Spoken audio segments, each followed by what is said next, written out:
The rain fell hard over the city, turning the streets into rivers of reflected neon light. Mark Turner adjusted his rearview mirror and watched the woman climb into his back seat. She was young, maybe late 20s, with wet hair plastered to her face and eyes that kept darting to the sidewalk behind her.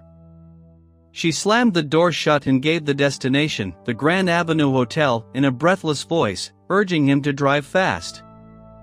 Mark had been driving for 6 hours already, and his back ached, but the surge pricing during the storm was too good to ignore. His 7-year-old daughter Emma needed new braces, and his insurance covered barely half of what the specialist demanded. For the first 5 minutes, the woman sat in silence, staring out the window at the rain. Mark did what he always did, kept his eyes on the road and his mouth shut. He was good at being invisible. That was the secret to this job: be polite, be efficient, and become furniture. But then her phone rang. She hesitated, looked at the screen, and her face went pale. When she answered, her voice was shaking. The conversation was tense, the man on the other end was yelling, and Mark could hear the muffled rage even from the front seat. She mentioned keeping copies of something, threatened that if anything happened to her, they would go to the police. Then she hung up and cried silently until they reached the hotel. She fumbled with the door handle, thrust a crumpled $50 bill between the seats, and disappeared into the revolving doors. Mark let out a long breath and shifted the car into drive. He made it 3 blocks before he heard it, a buzzing sound. On the back seat, half hidden under the edge of the mat, a phone was vibrating. She had dropped it. Mark pulled into a deserted gas station and picked up the phone. It was still ringing, but the screen was locked. He could see the preview of a text message pleading with someone named Clara to respond, to say she was safe. He swiped, but it asked for a passcode. He set it on the passenger seat and waited, thinking she would call. 10 minutes passed. 20. He checked the ride history on his own app, but the trip was paid in cash, and the passenger account was a generic, unverified profile. There was no way to contact her. He could drive back to the hotel, leave it with the concierge. That was the right thing to do. But he was tired, and his shift was over, and Emma needed to be picked up from his mother's house by 7 in the morning. He drove home. The next morning, after dropping Emma at school, he tried again. The phone had several new messages, all from the same unsaved number. They grew increasingly desperate: apologies, please, threats to come and find her. Mark scrolled through the notifications, a cold feeling settling in his stomach. He called the number. It went straight to voicemail. He left a message identifying himself as a driver and explaining that Clara had left her phone. Then he stared at the device. It was an expensive model, but the case was cracked. There was a small sticker on the back, a cartoon cat holding a heart. It seemed childish, personal. Someone loved whoever Clara was. He decided to drive back to the Grand Avenue Hotel. He approached the front desk and explained the situation. The clerk, a bored young man with a thin mustache, typed into his computer and found no guest registered under the name Clara Benson. No one matching her description had checked in the night before. Mark frowned. She had come through those doors, soaking wet and upset. The clerk shrugged. The lobby was open to the public. There was nothing he could do. Mark walked back to his car, the phone heavy in his pocket. He pulled it out, and a new message appeared. It was a photo of a street corner. Then another, a close-up of a car. His car. The silver sedan that had been parked behind him at the gas station last night was there again now, across the street from the hotel. Mark's breath caught in his throat. He looked up slowly, scanning the traffic. The silver sedan was idling at the curb, tinted windows reflecting the gray sky. He couldn't see the driver. He walked to his own car, got in, and locked the doors. His hands were shaking as he started the engine. He pulled out of the hotel parking lot and drove without looking back. He took 3 left turns, then a right, weaving through side streets. Only when he was certain no one was following did he pull into a supermarket parking lot. He sat there, gripping the wheel. A man with a daughter and a mountain of debt didn't have time for paranoia. He had to work. That night, he drove again. He tried to focus on the faces in his back seat, the chatter about dates and jobs and traffic. But his mind kept drifting to the phone, now hidden in his glove compartment. He had turned it off, but he knew it was a beacon. He knew someone was looking for it. At 2 in the morning, during a lull, he pulled into a late-night diner. He ordered coffee and sat in a booth, pulling out his own phone. He searched for Clara Benson. There were dozens on social media, but none matched the woman from his car. He searched for missing persons reports from the last 24 hours. Nothing. He felt foolish. Maybe she was just a woman in a bad relationship who had a fight and dropped her phone. Maybe the man in the sedan was a private detective or a jealous boyfriend. Maybe he should just mail the phone to the number that kept texting.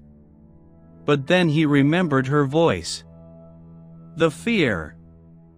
The threat. He finished his coffee and drove home.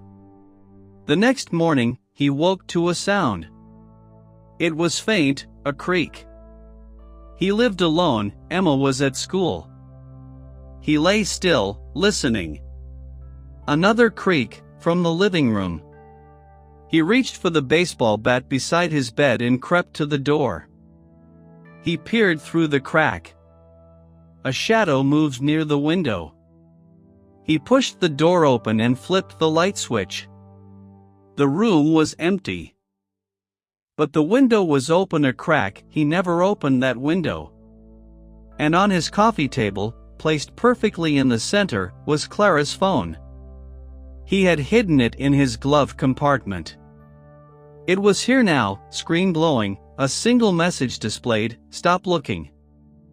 Mark stood frozen, the bat trembling in his hands.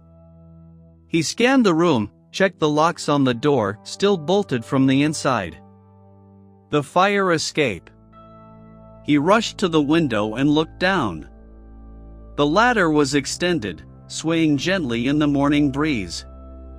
Someone had come up, left the phone like a calling card, and vanished. He closed the window and locked it. They knew where he lived. They had been in his home. He thought of Emma, of her room down the hall, of the photos on the fridge. A cold rage began to replace the fear. He called his brother Leo. Leo was a former detective, cynical and practical. He arrived within the hour and examined the phone. It was clean, no tracking devices attached. But the fact that someone had broken in to return it meant they wanted Mark to know they could get to him. Mark wanted to go to the police. Leo shook his head. A woman who couldn't be identified had left a phone that couldn't be unlocked, and someone had broken in to give it back. The police would file a report and forget it. First, they needed to know what was on the phone. Leo connected the device to a small tool from his bag. It would take a few hours to crack the passcode. In the meantime, Mark needed to disappear with Emma, go to their mother's house in the suburbs. Don't tell anyone. Don't use credit cards. Mark nodded, his jaw tight. He didn't even know who they were. Leo looked at him grimly. Someone had broken into his home and delivered a message. That meant they weren't thieves. They were players. And players didn't leave loose ends. The device beeped. The pin was 1402. Leo swiped the screen open. The wallpaper was the cartoon cat again. But now the home screen was visible. Dozens of files. Folders labeled with dates. And one icon that made Mark's blood run cold, a recording app with a red badge showing 47 saved files. Leo opened the recordings. The first one was audio only, poor quality. A man's voice, smooth and arrogant, discussed offshore accounts and moving money. A woman's voice, Clarice, asked about investors who would lose everything. The man laughed and called them sheep. More conversations spanned months. Some discussed financial fraud, shell companies, bribes to local officials. Others were personal, intimate, the same man whispering promises. But the last few were different. They were arguments. The woman's voice was scared, pleading. The man's voice was cold, threatening. She had been gathering evidence to protect herself. Leo opened the photo gallery. Screenshots of bank transfers, copies of contracts, photos of documents.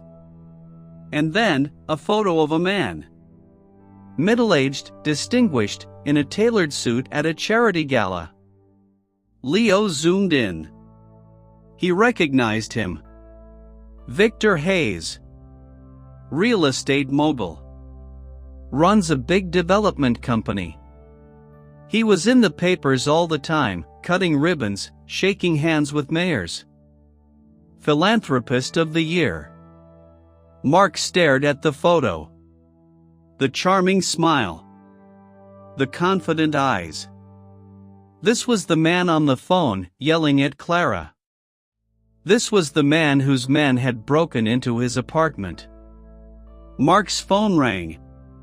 A blocked number. He answered. Silence for a moment, then a calm, measured voice. The voice claimed to be a close friend of Clara's, said she was upset and wanted her property back. It offered to arrange a meeting, somewhere public. No hard feelings. Mark's eyes met Leo's.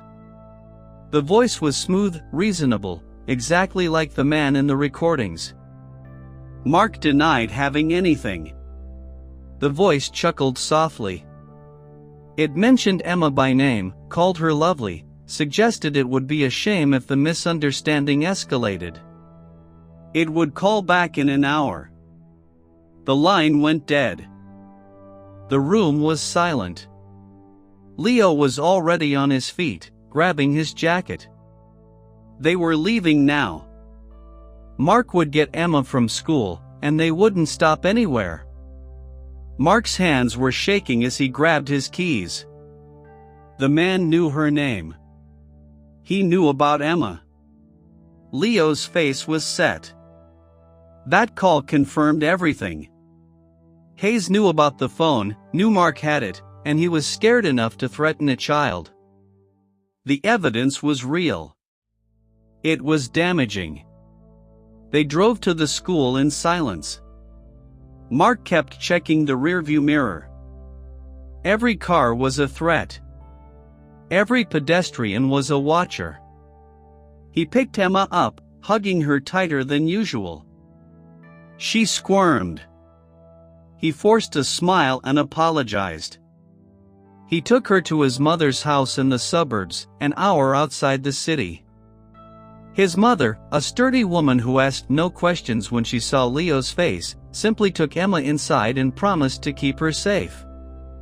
Back in the car, Mark felt a sliver of relief. She was away.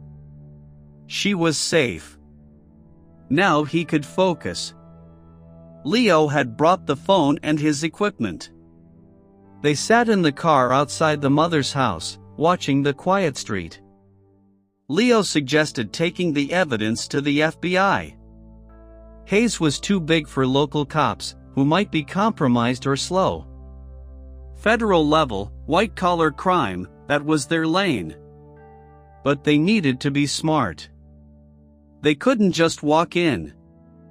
They needed to make sure they listened, that the evidence didn't get buried. Mark was a witness.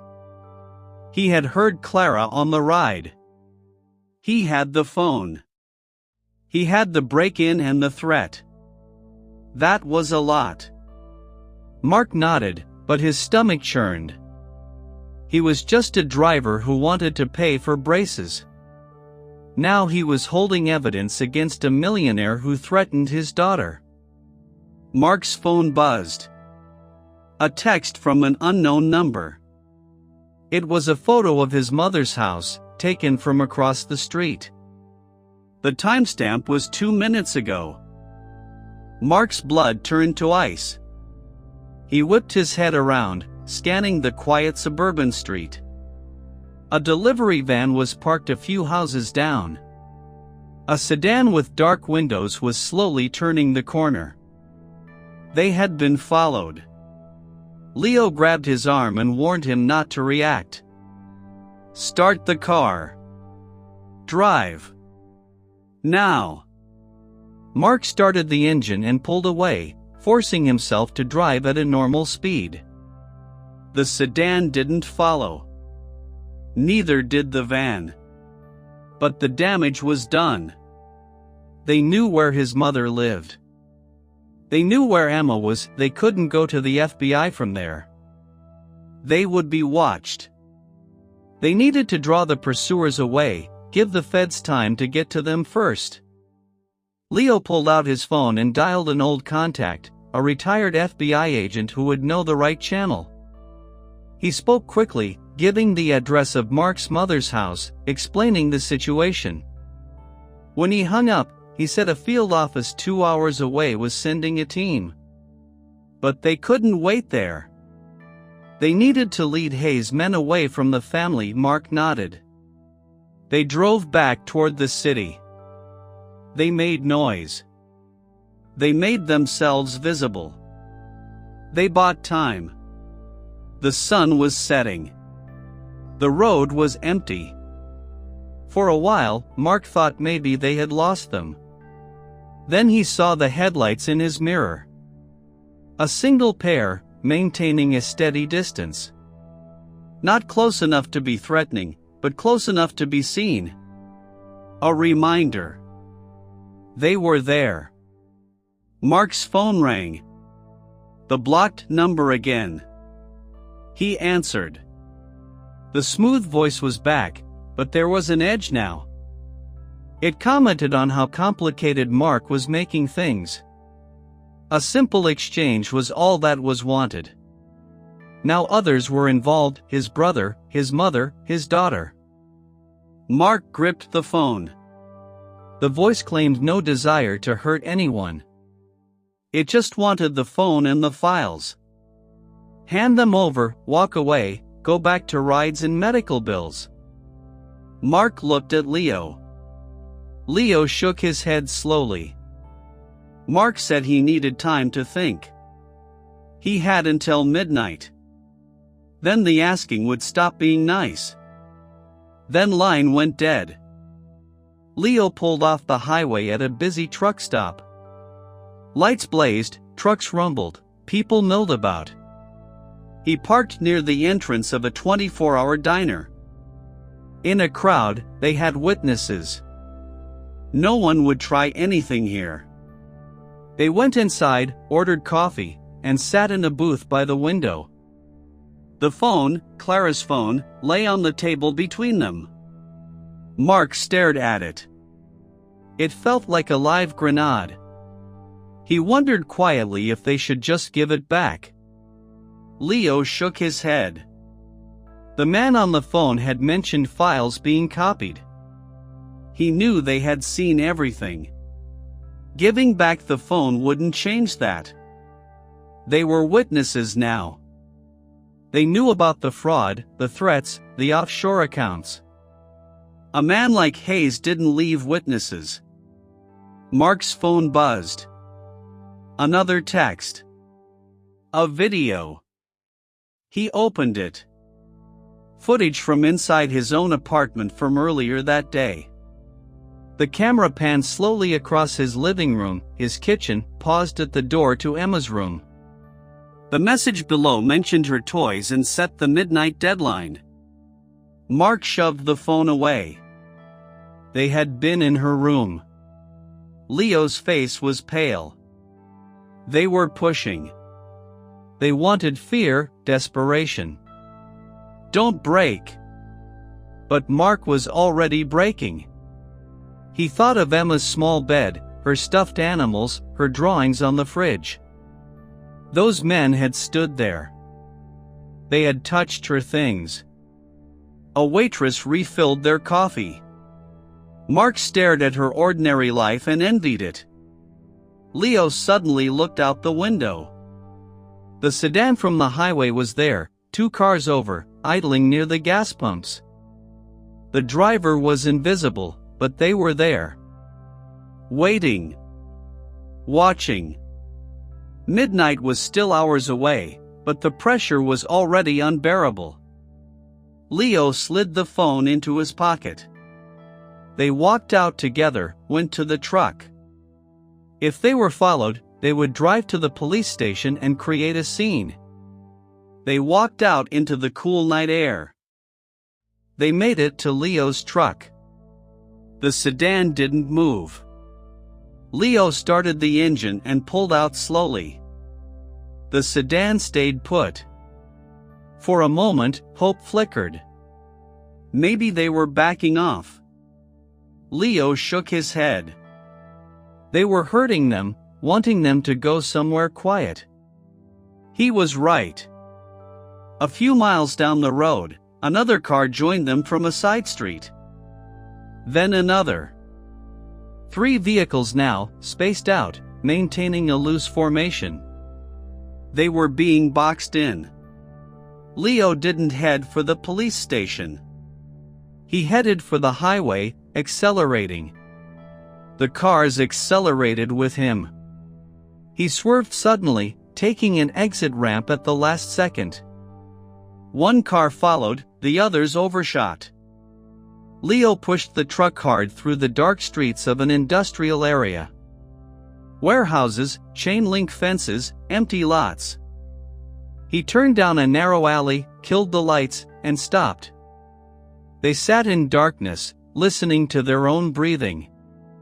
Minutes passed. A car crept past the alley entrance, slow, searching. Then another. Headlights swept across the alley mouth but didn't penetrate the darkness. The cars moved on. Leo let out a long breath. They had bought some time. He pulled out his phone. No signal. Mark checked his. Nothing. The metal buildings, the isolation, they were in a dead zone. Hidden, but blind. They couldn't call for help. Mark looked at Clara's phone. Still on, still charged. He opened the files again. Photos of documents, recordings of conversations. He paused on a photo of a handwritten letter addressed to a newspaper, detailing the fraud, naming names. It was unsent. Clara had been ready to blow the whistle. She had been scared but brave. And now she was gone. Mark looked at Leo. They couldn't wait there. They had to move, find a way to get the evidence to someone. Leo nodded and started the truck. They would go on foot, leave the truck behind. Too easy to track. They grabbed what they needed and slipped out into the night.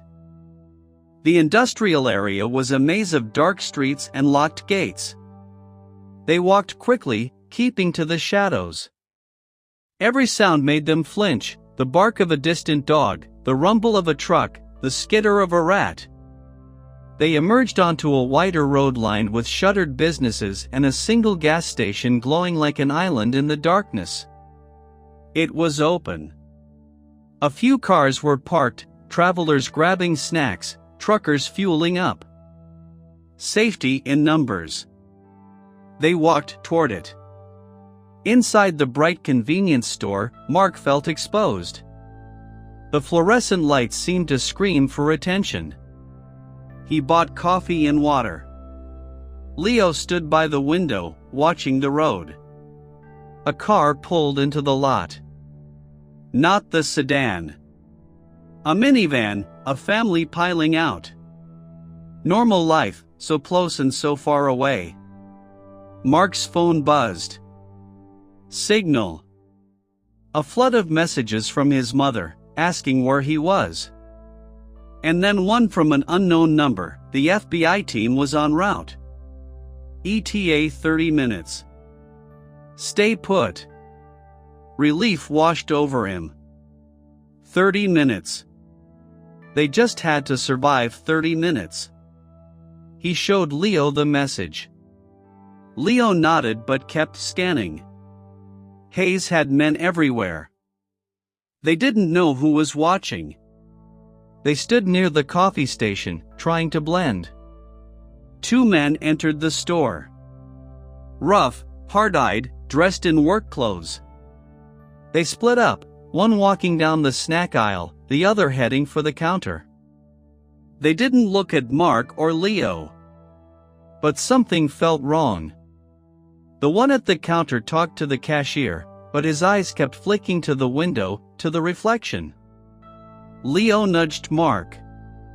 They walked toward the exit slowly. As they passed the aisle, the second man stepped out, blocking their path. He smiled without warmth and spoke Mark's name. Leo shoved Mark toward the door. They burst into the parking lot. The man shouted. A car screeched to a halt in front of them. Doors opened. Hands grabbed them.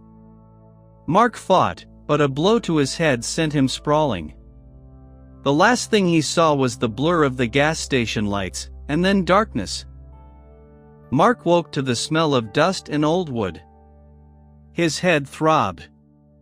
He was tied to a wooden chair, his wrists raw from the rope.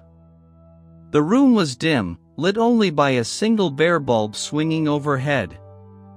An abandoned building, a warehouse or old factory. He heard Leo groan somewhere to his left. He called out. Leo's voice came back, strained, asking if he was okay. Mark tested his bonds. Too tight. No give. Footsteps echoed on concrete. A figure stepped into the light. Victor Hayes. In person, he was even more polished. Tailored coat, expensive shoes, a watch worth more than Mark's car. He looked at them with curiosity, like a scientist examining specimens. He apologized for the rough handling, blamed his employees' enthusiasm. He pulled up a chair and sat across from Mark. He needed the phone and any copies. He needed to know who had been told. He needed assurance that the misunderstanding ended there. Mark spat on the floor. Hayes smiled, unfazed. He admired courage but noted it wouldn't protect a daughter. He held up Mark's phone and showed a photo of Emma playing in the backyard, laughing. He called her beautiful, suggested it would be a tragedy if something happened. Mark strained against the ropes, rage burning. Hayes held up a hand. He claimed to be a businessman who solved problems with money, not violence. But he had been left little choice. His final offer: tell everything, hand over all copies, sign a statement saying the evidence was fabricated, and then disappear with his family. He would even provide money to start over somewhere far away. Leo laughed bitterly, accusing Hayes of planning to kill them the second they signed. Hayes tilted his head and admitted that was probably true, but called it a cleaner death than the alternative. Mark closed his eyes. He thought of Emma's face, her laugh, her trust. He thought of Clara, terrified in his back seat, trusting a stranger. He had failed her. He wouldn't fail Emma. He agreed to cooperate, but not there. He wanted to see his daughter first, to know she was safe. Then he would sign. Hayes studied him for a long moment, then nodded. Acceptable. They would go for a drive. They were bundled into the back of an SUV, hands still bound but covered by a coat.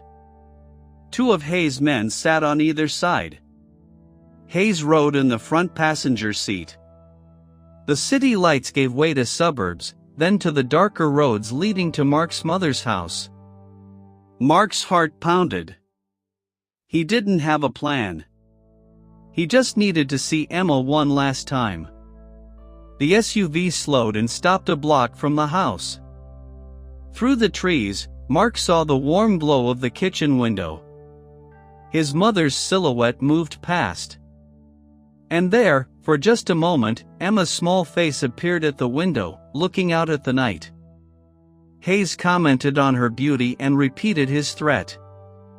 Mark nodded, his throat tight. He agreed to do as he was told.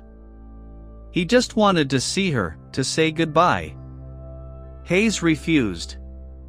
He had seen her. That was enough. Now they would go back and finish this. He nodded to the driver. The SUV began to turn around. And then the night exploded into light. Sirens. Floodlights from nowhere. Men in dark clothing with FBI on their vests swarmed the vehicle. Commands to show hands, not to move. Hayes' men froze. Hayes went rigid, his composure cracking. Fear showed in his eyes. The doors were ripped open. Mark was pulled out, his bonds cut. An agent guided him away, explaining they had tracked his phone for hours and had the house under surveillance. Mark stumbled, looking back. Hayes was being handcuffed, his face a mask of disbelief and rage. He shouted about lawyers, about mistakes. The agents weren't listening. Leo was helped out of the SUV, bloody but alive. He caught Mark's eye and managed a weak grin. Mark scanned the crowd, asking urgently about Clara. The agent's face flickered. They were still searching. But they had Hayes. They had the evidence. They would find her. Mark's knees nearly gave out. It wasn't over. But for the first time in days, he could breathe. The nightmare was ending. 3 weeks later, Mark sat in a small cafe near the federal courthouse. The sun was warm on his face, a simple pleasure he had learned to appreciate again. Emma was at school, safe. His mother had moved in temporarily, annoying and comforting in equal measure. Life was slowly returning to normal. The FBI had been thorough. Hayes' empire was crumbling. The evidence on Clara's phone, combined with testimony from other witnesses, was enough to hold him without bail. His trial was months away, but the prosecution was confident. Leo walked in and slid into the seat across from him. He looked tired but satisfied. He had news. Clara had been found alive, hiding at a friend's cabin in another state. When she saw the news of Hayes' arrest, she came forward. She was in protective custody, but she was safe. She had asked about the driver who tried to help. Mark leaned back, a weight he didn't know he was carrying finally lifting. She was alive. Leo smiled. Hayes was finished. Mark had done that, with that phone. Later that afternoon, Mark picked Emma up from school. She ran to him, wrapping her small arms around his legs and asking for ice cream. He laughed and lifted her up. They walked toward the ice cream shop. His phone buzzed. A text from an unknown number. He almost ignored it, but he opened it. It was a photo, a cartoon cat holding a heart, the same sticker that had been on Clara's phone. Below it, a message, "Thank you. Be happy." Mark smiled, pocketed the phone, and focused on Emma's chatter about her day. The nightmare was over. He was just a father, buying his daughter ice cream. And that was enough.